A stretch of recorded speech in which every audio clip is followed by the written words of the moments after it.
Hello बच्चों, let's see the question कह रहा है कि which of the following resonating structure will contribute minimum to the resonance hybrid. तो मिनिमम कौन सा कंट्रीब्यूट करेगी बेटा, देखिए हमें बताना है रेजोनेंस हाइब्रिड में कौन सी मिनिमम कंट्रीब्यूशन देगी इनमें से। तो रेजोनेंस हाइब्रिड में क्या होता है बेटा, मेरे सबसे ज़्यादा स्टेबल जो जब एक स्ट्रक्चर बेटा मेरे किसी कंपाउंड की सारी प्रॉपर्टी डिफाइन नहीं कर पाए, इसलिए हम रेजोनेटिक स्ट्रक्चर ड्रॉ की जाती है बेटा। ठीक है, जो स्ट्रक्चर्स होती है बेटा उनको रेजोनेटिक स्ट्रक्चर बोला जाता है, पर उनकी कंट्रीब्यूशन अलग अलग हो सकती है। जो सबसे ज़्यादा स्टेबल होती है बेटा उसकी कंट्रीब्यूशन सबसे ज़्यादा मानी जाती है।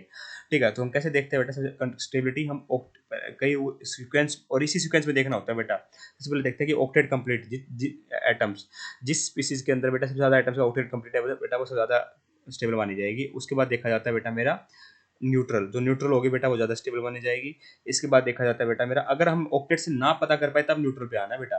ठीक है, negative charge on more electronegative atom. ठीक है, और जो ज़्यादा स्टेबल होगी बेटा उसकी कंट्रीब्यूशन उतनी ज़्यादा होगी। फोर्थ देखा जाता है opposite charge must be close to each other. Opposite charge must be close to each other.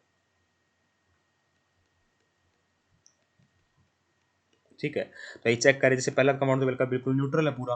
ठीक है, और इसमें सारे आइटम्स का क्या ऑक्टेट कंप्लीट है। ऑक्टेट का मतलब बॉन्डिंग प्लस नॉन बॉन्डिंग मिलाकर 8 होने चाहिए बेटा। सिक्स कार्बन है बेटा, 4 सिग्मा बॉन्ड आ रहा है, एक बॉन्ड में 2 इलेक्ट्रॉन होते हैं तो 8 हो जाएंगे बेटा। इस ऑप्शन को देख लो बेटा, 4 बॉन्ड तो यही, 4 इलेक्ट्रॉन तो यही होंगे 2 बॉन्ड के, और 5 6 7 8 2 लोन पेयर होते हैं बेटा। इसके 2 लोन पेयर है, 4 2 बॉन्ड आ रहा है बेटा। इसी प्रकार से कार्बन 4 बॉन्ड आ रहा है तो कोई दिक्कत ही नहीं है। ये ऑप्शन के ऊपर नेगेटिव चार्ज है बेटा, तो 8 इलेक्ट्रॉन होंगे। ठीक है, इसको देखो बेटा, यहाँ पे केवल 3 बॉन्ड आ पा रहा है तो 6 इलेक्ट्रॉन है, तो ऑक्टेट कंप्लीट नहीं है। ठीक है, इसका मतलब 1 और 2 में बेटा मेरा 1 वाला ज़्यादा स्टेबल होगा सेकंड से। ठीक है, सेकंड और थर्ड में आओगे बेटा तो इसमें भी यहाँ पे ऑक्टेट कंप्लीट होगा, क्योंकि देखिए यहाँ पे क्या है, एक इलेक्ट्रॉन एक्स्ट्रा आ गया ना, तो यहाँ 3 3 लोन पेयर हो गया। इस तरीके से 6 इलेक्ट्रॉन होते हैं बेटा। इसे एक सेम इसमें चीज़ थी बेटा, इसका भी ऑक्टेट कंप्लीट है बेटा। इस कार्बन का ऑक्टेट कंप्लीट है ही, 4 बॉन्ड आ रहा है। इसका कार्बन का ऑक्टेट कंप्लीट है, 4 बॉन्ड आ रहा है। इसका ऑक्टेट कंप्लीट है ही, क्योंकि देखो बेटा 2 बॉन्ड दिए रहे, एक कार्बन के साथ बॉन्ड आ रहा है और एक लोन पेयर हो गया ना। 1 2 3 4, हाँ।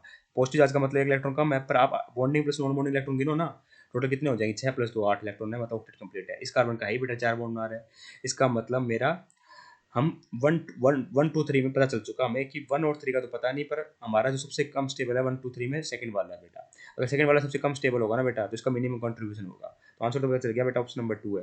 और 1 और 3 में कैसे पता करेंगे बेटा, हम नेक्स्ट स्टेप पे चलते हैं। ऑक्टेट से पता नहीं कर पा रहे तो न्यूट्रल पे, तो हमें पता है 1 इज न्यूट्रल, थर्ड वाले पे चार्ज है कुछ ना कुछ बेटा, तो 1 वाला सबसे ज़्यादा स्टेबल होगा। उसके बाद बेटा मेरा थर्ड आएगा, थर्ड के बाद मेरा सेकंड आएगा। ठीक है, तो सबसे कम कंट्रीब्यूशन किसका होगा बेटा, मेरा सेकंड का होगा। तो ऑप्शन नंबर 2 परफेक्टली करेक्ट है यहाँ पर। I hope you understand the answer. Thank you so much.